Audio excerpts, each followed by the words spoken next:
എന്തായാലും അമ്മയ്ക്കൊരു സർപ്രൈസ് കൊടുക്കാൻ ഉണ്ടാക്കിയിട്ടെന്ന് കരുതി.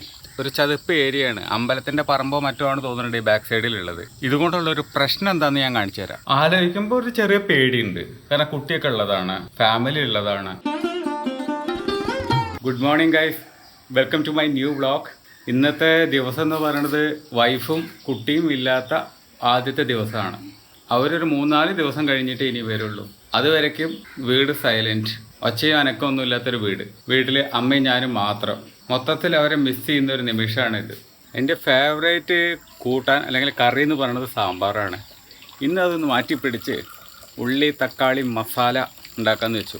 കുട്ടിലേക്കത് മാച്ചാവോ ഇല്ലയോ എന്നുള്ളത് എനിക്കറിയില്ല. ഒരു ട്രൈ. എന്തായാലും അമ്മയ്ക്കൊരു സർപ്രൈസ് കൊടുക്കാൻ ഉണ്ടാക്കിയിട്ടെന്ന് കരുതി. ഞാൻ ആദ്യമായിട്ടാണ് ഉണ്ടാക്കുന്നത്. എന്ന് വെച്ച് കഴിഞ്ഞാൽ ടേസ്റ്റോട് കൂടിയിട്ട് ആദ്യമായിട്ടായിരിക്കും ഉണ്ടാക്കാൻ പോകുന്നത്. ടേസ്റ്റ് ഉണ്ടാവോ ഇല്ലയോ എന്നുള്ളത് എനിക്കറിയില്ല, നമുക്ക് നോക്കാം. ഇവിടെ കണ്ടോ ഒരു പ്രത്യേക ടെക്നിക്ക്, നനഞ്ഞ തുണി ചുറ്റി വെച്ചിരിക്കുക, അതിനകത്ത് കൂടെ നീരാവി പുറത്തു പോവാണ്. അപ്പം ചൂടായി കിട്ടില്ല. നമ്മുടെ ടെക്നിക്കാണിത്. സ്റ്റീലിൻ്റെ പുട്ടുകുറ്റി ഉണ്ടെങ്കിൽ ശരി, ഈ അലുമിനിയത്തിൽ ഉണ്ടാക്കുന്നതിൻ്റെ ഒരു ഫീല് വേറെയാണ്. അതൊരു കംഫർട്ടബിൾ ഫീലാണ്. നിങ്ങൾക്ക് എന്താണ് സ്റ്റീലിൻ്റെ പുട്ടുകുറ്റിയിൽ ഉണ്ടാക്കാത്തത്? അത് എനിക്ക് നേരെ ആവണില്ല. എനിക്ക് ഇത് തന്നെ അലുമിനിയത്തിൻ്റെ വയ്ക്കുള്ളൂ. നിങ്ങൾക്കൊരു കാര്യം കാണിച്ചു തരണോ? ഇവിടെ നോക്കിയേ, ഇങ്ങനെ വെള്ളമാണ്. ഇവിടെ ഒരു ചതുപ്പ് ഏരിയയാണ്, അമ്പലത്തിൻ്റെ പറമ്പോ മറ്റോ ആണ് തോന്നുന്നുണ്ട് ഈ ബാക്ക് സൈഡിലുള്ളത്. ഇതുകൊണ്ടുള്ള ഒരു പ്രശ്നം എന്താണെന്ന് ഞാൻ കാണിച്ചു തരാം. കണ്ടോ, തവള, പാമ്പ്, കുഞ്ഞു കുഞ്ഞു പാമ്പുകൾ, വലിയ പാമ്പുകൾ എല്ലാം ഉണ്ടാവും വീടിൻ്റെ ഉള്ളിൽ. വീടിൻ്റെ ഉള്ളിലേക്ക് എത്തിയിട്ടില്ലെങ്കിലും പുറത്തെങ്കിലും ഉണ്ടാവും വാതിലടച്ചിട്ട് കഴിഞ്ഞാൽ. ഇതിനെ പിടിക്കാൻ ഇതിൻ്റെ പിന്നാലെ പാമ്പ് വരില്ലേ? ഗ്രാമപ്രദേശങ്ങളിൽ ഉണ്ടാകുന്ന ഒരു പ്രശ്നമാണ്. നിങ്ങളുടെ നാട്ടിൽ, നിങ്ങളുടെ വീട്ടിൽ ഇതുപോലുള്ള ഒരു അനുഭവം ഉണ്ടോ? തവള, പാമ്പ് ഇങ്ങനെയുള്ള സാധനങ്ങളൊക്കെ വരുന്നത് ആലോചിക്കുമ്പോൾ ഒരു ചെറിയ പേടിയുണ്ട്, കാരണം കുട്ടിയൊക്കെ ഉള്ളതാണ്, ഫാമിലി ഉള്ളതാണ്. ഒന്നും പറ്റൂല എന്ന് കരുതുക, പരമാവധി വാതിലടച്ചിടുക. ഇതേ ഉള്ളൂ അതിനുള്ള വഴി. പറയുമ്പോൾ ചെന്നൈ സിറ്റിയാണെന്നൊക്കെ പറഞ്ഞാലും ശരി, നമ്മളീ നിൽക്കുന്ന സ്ഥലവും ഇതിന്റെ ചുറ്റുവട്ടത്തുള്ള ഒരു 4-5 വീടുകളൊക്കെ അങ്ങനെ നോക്കുകയാണെങ്കിൽ ഒരു ഗ്രാമപ്രദേശം പോലെയാണ്. സിറ്റിക്കകത്തുള്ള ഒരു ഗ്രാമം. അങ്ങനെ നമ്മുടെ ബ്രേക്ക്ഫാസ്റ്റ് റെഡി. പുട്ട്, പഴം, ഉള്ളി തക്കാളി മസാല, പൊട്ടറ്റോ മസാല ഞാനുണ്ടാക്കി. സംഭവം എനിക്കിഷ്ടമായി. ടേസ്റ്റ് ഇമ്പ്രൂവ്ഡ് ആയിട്ടുണ്ട്. കഴിഞ്ഞ പ്രാവശ്യം ഭയങ്കര മോശമായിരുന്നു. ഇതിന് മുമ്പ് നമ്മൾ സാമ്പാർ ഉണ്ടാക്കിയപ്പോൾ പാളിപ്പോയല്ലോ, അതേപോലെയല്ല.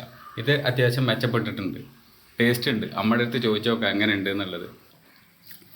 കൊള്ളാട്ടോ, സംഭവം പൊളിയാണ്, ടേസ്റ്റാണ്. ഞാൻ തന്നെ ഉണ്ടാക്കിയോണ്ട് ഞാൻ തന്നെ ഇങ്ങനെ പൊക്കി പറയണതല്ല, സംഭവം രസമുണ്ട്. അമ്മ എങ്ങനെയുണ്ട്? നിങ്ങൾ വായിൽ വെച്ച് നോക്കിയോ?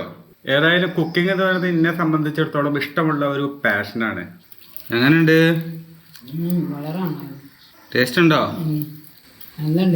നല്ല രസമുണ്ട്. ക്യാമറ ഓൺ ആക്കിയോണ്ട് നിങ്ങൾ നുണറിയല്ലോ. എരുണ്ടോ? ഉപ്പ് കറക്റ്റാണോ? വാവക്കുട്ടിയില്ല, അമ്മുമില്ല. എങ്ങനെയുണ്ട് നിങ്ങൾക്ക് ഇന്നത്തെ ദിവസം? ആളില്ലാത്ത മാലുണ്ട്. കുട്ടികളില്ല, ഞാൻ സുഖമില്ല. ഒച്ചപ്പാടും ബഹളവും കളിയും ചിരിയും അതാണ്. പോയി കഴിഞ്ഞാൽ പിന്നെ ഒന്നിനും ഒരു മൂടില്ലാത്ത അവസ്ഥയാണ്. സ്കൂള് തുറക്കണം കഴിഞ്ഞ് തിങ്കളാഴ്ചയെ തുറക്കുള്ളൂ. ഞായറാഴ്ചയാണ് മിക്കവാറും വരാനുള്ള ചാൻസ് ഉള്ളൂ. ഒരു സുഖമില്ല കേട്ടോ സത്യം പറഞ്ഞ. എന്ത് കഴിച്ചുകൂടെ? നിങ്ങൾക്ക് നാളികേരം ഇഷ്ടമല്ലേ? നിങ്ങളല്ലേ നാളികേരം പ്രാന്തല്ലേ നിങ്ങൾക്ക്? പുട്ട് എന്ന് പറഞ്ഞ പ്രാന്തല്ലേ? നാട്ടില് പുട്ട് പറഞ്ഞാൽ അവർക്ക് ഒരു കളിയാക്കല. ഇത് നോക്കൂ, വാവക്കുട്ടിയുടെ ടോയ്സ്. ഇതൊക്കെ കാണുമ്പോൾ ശരിക്കും മിസ് ചെയ്യും. അവളുടെ കുതിര, ഒട്ടകം, പാവക്കുട്ടി. അവളില്ലാത്തതിൻ്റെ കുറവ് ഇതൊക്കെ കാണുമ്പോഴാണ് തോന്നണത്. മീന്, ഇത് മൊത്തം അവളുടെ ടോയ്സ് കാര്യങ്ങളാണ്. ഈ മേശയുടെയും വലിപ്പം മൊത്തം, അല്ലെങ്കിൽ ഈ ഒരു മൂല മൊത്തം. ഒരു വീടിൻ്റെ ഐശ്വര്യം എന്ന് പറയുന്നത് ആ കുടുംബം തന്നെയാണ്. ഹസ്ബൻഡ്, വൈഫ്, കുട്ടികൾ, അച്ഛൻ, അമ്മ.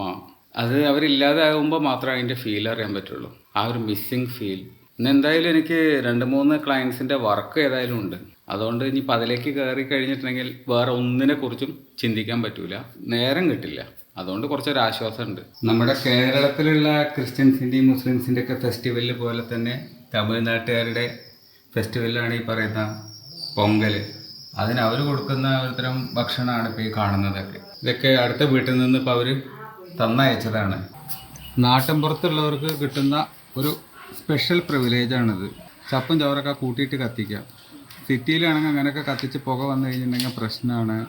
പോലീസ് വരെ കയറി ഇടപെടും. അമ്മയാണ് ഇതിൻ്റെ മെയിൻ ആൾ. പൊങ്കൽ സെലിബ്രേഷൻ അതിൻ്റെ എൻഡിലേക്ക് പോകുമ്പോൾ നോക്കൂ, ഓണത്തിന് പൂക്കളിടുന്ന പോലെ.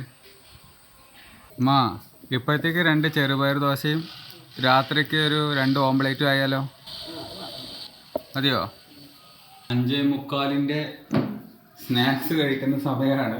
ചെറുപയർ ദോശ 2-3 എണ്ണം, പൊട്ടറ്റോ മസാല. അമ്മ ഇരുന്ന് കഴിക്കാൻ തുടങ്ങി. അമ്മയ്ക്ക് പിന്നെ കാപ്പി നിർബന്ധമാണ്.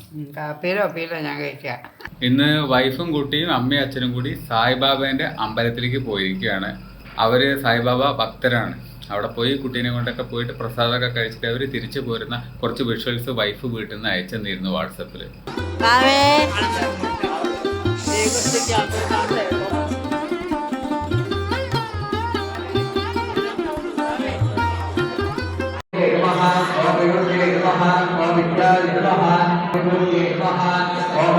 കാന്താരി ആ വീട്ടിലേക്ക് തന്നെ വാച്ചൊക്കെ പിന്നെ ഒരു ദിവസം നോക്കാം.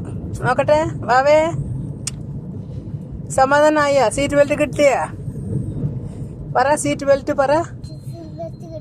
അങ്ങനെ നീ എന്താ അടുത്ത പരിപാടി? ഉറങ്ങാൻ പോവാ? ഉറങ്ങിക്കൊള്ളോട്ടാ. Good night. ഇപ്പൊ സീറ്റൊക്കെ വന്നു. അങ്ങനെ ഞങ്ങള് റിട്ടേൺ ആണ് കേട്ടോ അമ്പലത്തിൽ നിന്ന്. കഴിച്ചോ വാവാ? മുഴുവനെ കഴിച്ചോ? വാവു എന്റെ വാവ വാങ്ങിയത് നൂഡിൽസ് അല്ലേ? അപ്പോൾ ഇന്നത്തെ വീഡിയോ ഇവിടെ എൻഡ് ചെയ്യാൻ പോവാണ്. ഇന്നത്തെ വ്ളോഗ് എല്ലാവർക്കും ഇഷ്ടമായിട്ടുണ്ടാവും എന്ന് കരുതുന്നു. ഇഷ്ടമായിട്ടുണ്ടെങ്കിൽ ലൈക്ക് ചെയ്യുക. ചാനലിൽ ആദ്യമായിട്ടാണ് വരുന്നതെങ്കിൽ സബ്സ്ക്രൈബ് ചെയ്യുക. അപ്പോൾ മറ്റൊരു വ്ളോഗിൽ നമുക്ക് വീണ്ടും കണ്ടുമുട്ടാം. ബൈ.